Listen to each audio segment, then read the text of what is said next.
She will present to us her enough perspectives, a case of Sara.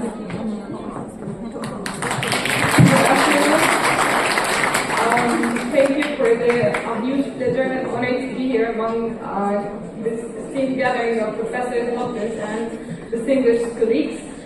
Today I am discussing a case that is unfortunately easily overseen, but is rather serious.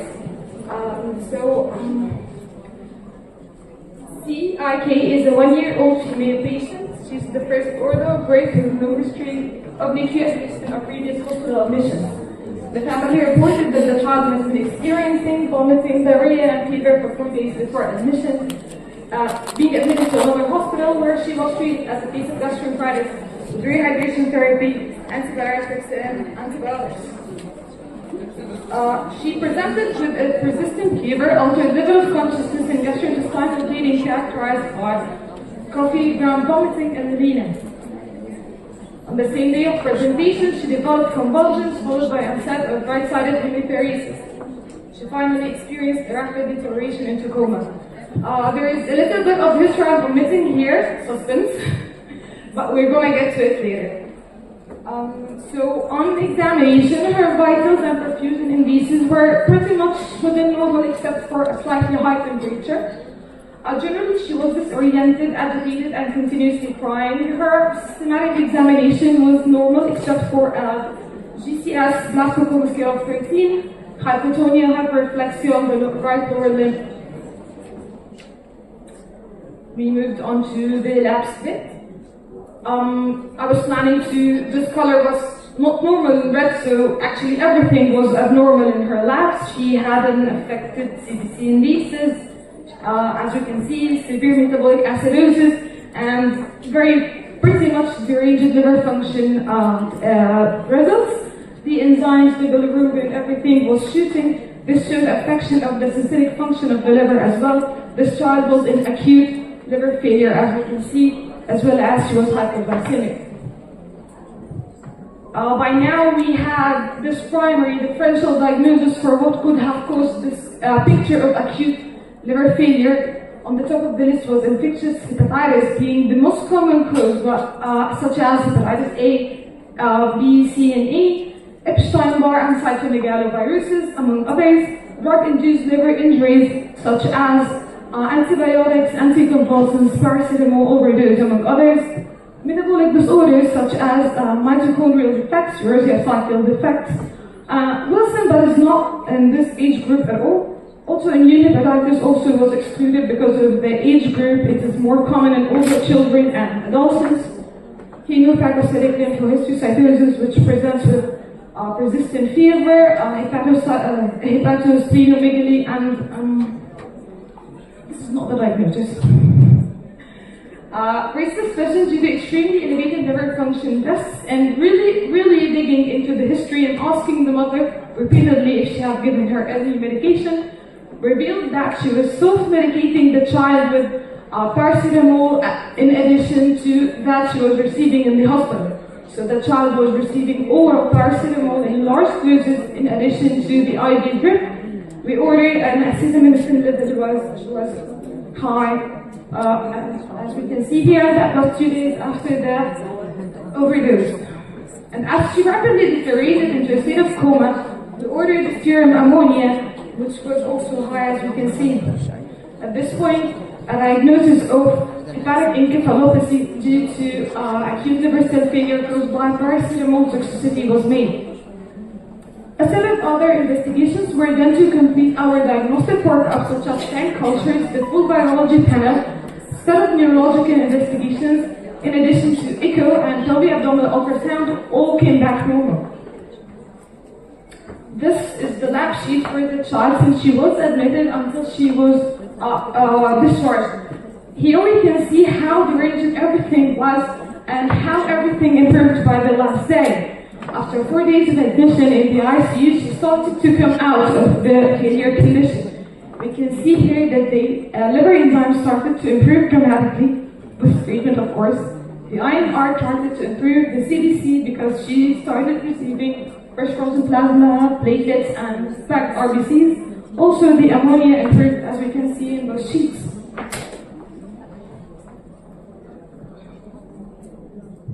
Paracetamol toxicity. It is the leading cause for liver failure worldwide. We all know that paracetamol is widely known as a safe drug, but abnormal or extra use of it and deliberate use of it could cause serious conditions. Toxicity in children occurs following a single dose of 150 or 20 milligram per kg in otherwise healthy children aged 1 to 6. We can see that the therapeutic dose is maximum of 80 milligram per kilogram per day. These are the stages of paracetamol toxicity. Actually, paracetamol is silently paradoxic because it doesn't, the child could look very normal within the first and second stages. You can not really suspect it unless you do the labs. But stage 3 is rapidly lethal. Actually, the child could lose their life if you do not properly act. Our friend here presented what she was in stage 3. We can see from the labs that I showed that she was already showing high liver enzyme levels. She was in hyperbilirubinemia, hypoglycemia, and was showing metabolic acidosis. This is a short video that shows how paracetamol toxicity happens.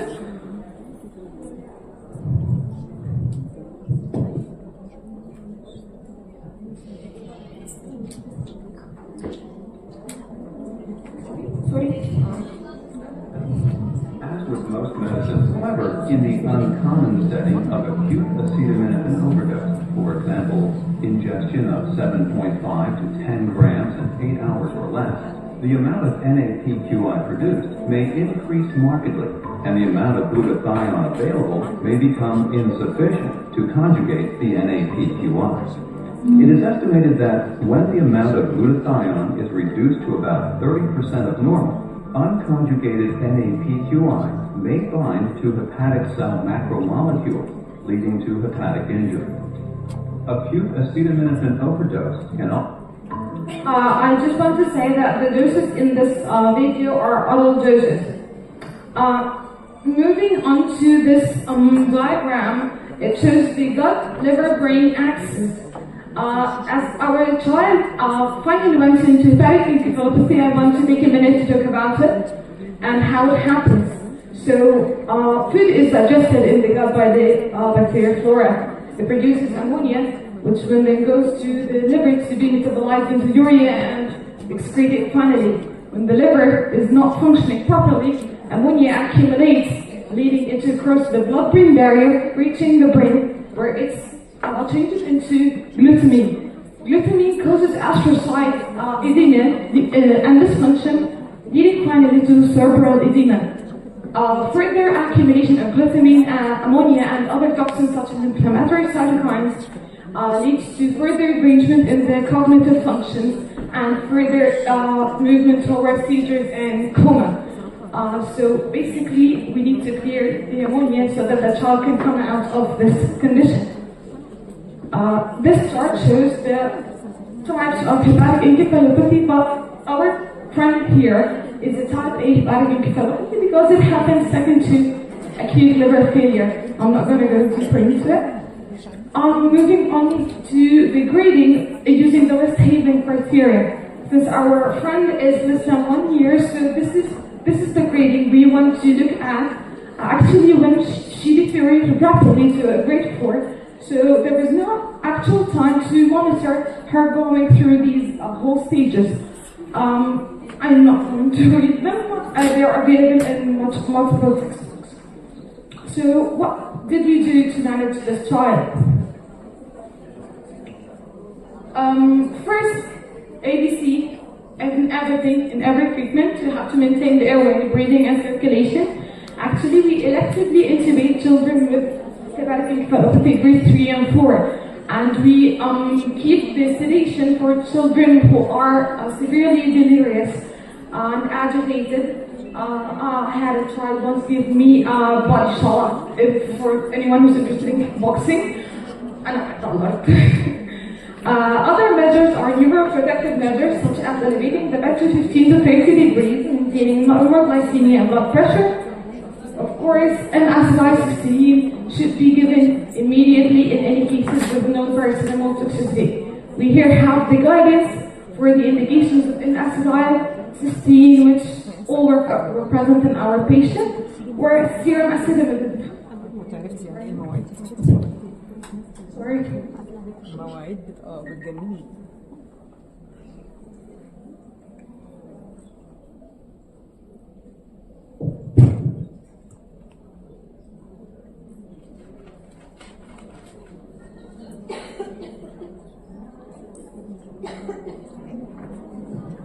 Where serum acetaminophen level was within toxic range according to the Rimac nomogram, and acetyl para-aminophenol level greater than 10, a dose of acetaminophen more than 140, abnormal labs, and ingestion with any evidence of liver injury, and that's what was here in our case. Of course, empirical broad-spectrum antibiotics were started. Specific measures to decrease the production of removal of ammonia and removal of ammonia were done, and that's how you come out of the encephalopathy part. That's done by restricting protein to 2 grams per kilogram a day, giving lactulose enemas and oral lactulose. Lactulose is a disaccharide that traps ammonia in the gut and prevents it going into the circulation by 2 ways, by trapping it into the acidity and preventing it and decreasing its production. Neomycin also functions in the same way as it acts directly on the colonic bacterial flora and decreases the production of ammonia. Cerebral edema management is done through, of course, look out for the signs of increased intracranial tension, use boluses of mannitol, but never give IV infusion of mannitol because it increases the serum osmolarity, causing viruses, and further decrease of intravascular volume. Ensure lower thermia and other cooling systems. Use supportive treatment as vitamins and IV fluids. Our trial demonstrated significant clinical and biochemical improvements within the 4 days of presentation, gradually recovering from acute liver failure. She was discharged 2 weeks later in a stable condition, having regained full consciousness. Notably, her condition has been progressing towards early hepatic necrosis and grade 4 hepatic encephalopathy. She was being prepared for post-track liver transplantation with the father being the donors. Her remarkable response to medical management ultimately accompanied further transplantation. For the final takeaway messages, early recognition is critical. Prompt identification of paracetamol overdose and initiation of treatment significantly improves the outcome. Max saves lives. Once identified, we should start an acetylcysteine therapy because it dramatically changes the outcome. Monitor for hepatic encephalopathy, signs of altered mental status such as astraxis and increased ammonia levels in children with suspected or confirmed hepatotoxicity warrants an immediate evaluation of hepatic encephalopathy.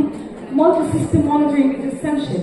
A child with hepatic encephalopathy should be monitored for their liver functions, renal functions, glucose, and neurological status in a high dependency or an ICU unit. Prevention through education. Because we are in times of more liberal use of OTC drugs as well as Google and AI brilliant advice, it is very important that we educate parents and caregivers about how to use these medications properly. Thank you. Thank you so much. Thank you.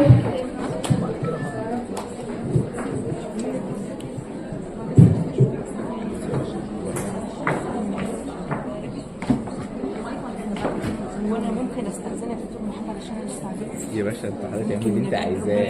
دكتوره وفاء المبلغه، لكن حضرتك عايزاه طبعا انا تمام. لا دكتور عشان هي الليفر برضه وحضرتك عارفه برضه. منورانا يا دكتور. المايك مش شغال اصلا.